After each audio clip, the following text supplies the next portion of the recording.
जिंदगी को जीने का सबसे समझदार तरीका क्या है और सबसे बेवकूफ़ों वाला तरीका क्या है जिंदगी को जीने का?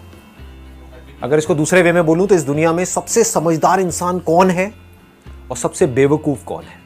99.99% वैसे खच्चरों में आएंगे, बेवकूफ़ों में आएंगे। तो 0.01% है जो समझदारों में आ सकते हैं, और वो चॉइस अभी है आप लोगों के सामने, because you are in school. तो अभी ये चॉइस ले सकते हो। एक बार उस कैटेगरी में आ गए तो वहां से वहां शिफ्ट होना is almost next to impossible. जो बंदा ये मान लो कि अगर पूरी जिंदगी में खुश रहा, तो क्या उसको ये नहीं कहेंगे कि वो सबसे समझदार है? या उसको कहेंगे सबसे समझदार जो बहुत बड़ा साइंटिस्ट है, हाँ, जिसने नोबेल प्राइज जीता है, या ये किया है वो किया है, लेकिन अंदर से लाइफ फ्रस्ट्रेटेड है। मतलब समझ गए? एक है दुनिया की नजर में वो सक्सेसफुल हो गया, लेकिन अंदर से जो पूरी लाइफ अगर आप देखोगे, मतलब जो अंदर से जो खुशी होनी चाहिए थी या जो मस्ती होनी चाहिए थी, लाइफ में कोई मजा नहीं है, कोई किक नहीं है। किक वर्ड आप यूज कर सकते हो, लेकिन किक्स तो आती जाती रहती हैं, तो I am not talking about that. मैं ये कह सकता हूं एक डीप सेटिस्फैक्शन नहीं है लाइफ में। अभी आपके पास खुश होने के लिए क्या कोई बहुत बड़ा रीजन है या नहीं है? है। क्या रीजन है? जिंदा हो। ये छोटी बात नहीं है। ये बातें जो समझ सकता है वो समझदार इंसान है, जो नहीं समझ सकता है वो बेवकूफ है, वो खच्चर है, वो भागेगा रेस में। आप समझ गए ना? वो रेस में ही भागता रहेगा मरते दम तक। अब ये वो अपनी खुशी को पोस्टपोन करता रहेगा, खुश कभी नहीं होगा। तो अब एक लाइन में बोलूंगा, इसको बड़े ध्यान से सुनना। अगर ये आपको समझ आई ना तो मजा आ जाएगा। इस एज में स्पेशली दिल से जो मैं चाहता हूं ना, मतलब जब आप लोगों को देखता हूं स्पेशली इस एज ग्रुप में, दिल से चाहता हूं कि आप लोग इतने खुश रहो अपनी पूरी लाइफ में जिसकी कोई हद नहीं है। मतलब मुझे भी जो खुशियां नहीं मिली हैं जिंदगी में, बिकॉज ऑफ व्हाटएवर रीजंस, वो सारी खुशियां आपको मिल जाए।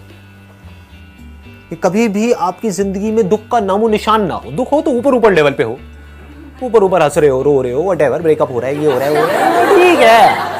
ऊपर हो, ऊपर तो चलेगा ना, लाइफ है तो चलेगा। कभी कोई प्रॉब्लम आ जाएगी, कभी फेलियर आ जाएगा, कभी कुछ हो जाएगा, कभी कोई एक्सीडेंट हो जाएगा, कभी हेल्थ से रिलेटेड, वो सब ठीक है, ऊपर चलता है, लेकिन अंदर से एक सेटिस्फैक्शन बनी रहे।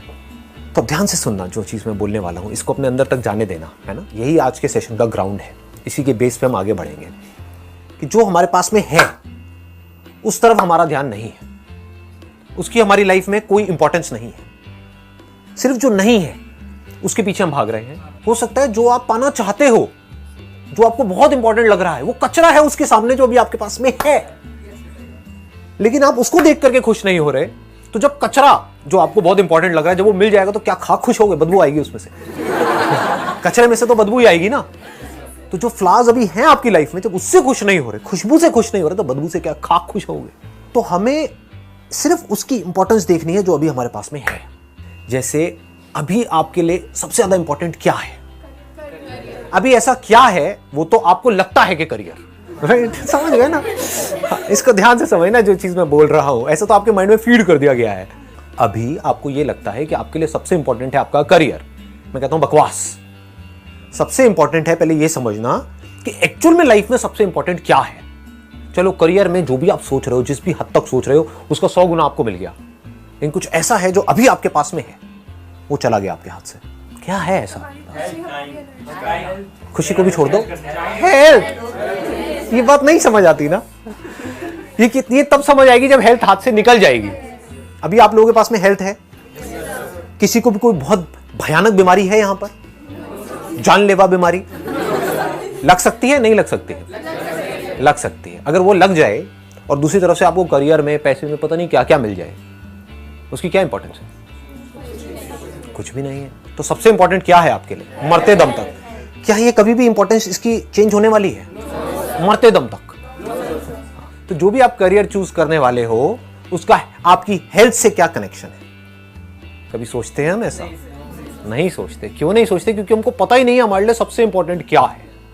आप आज जिस एज ग्रुप में हो, जो भी आप कह रहे हो मेरे लिए सबसे इंपॉर्टेंट है मेरा करियर, जिस करियर की हाइट पे आप पहुंचना चाहते हो, उस हाइट पे जो बंदा बैठा हुआ है, मान लो उसकी एज है 45 साल, 50 साल, एक कंपनी का सीईओ बन गया है, उससे ऊपर आप क्या बनोगे?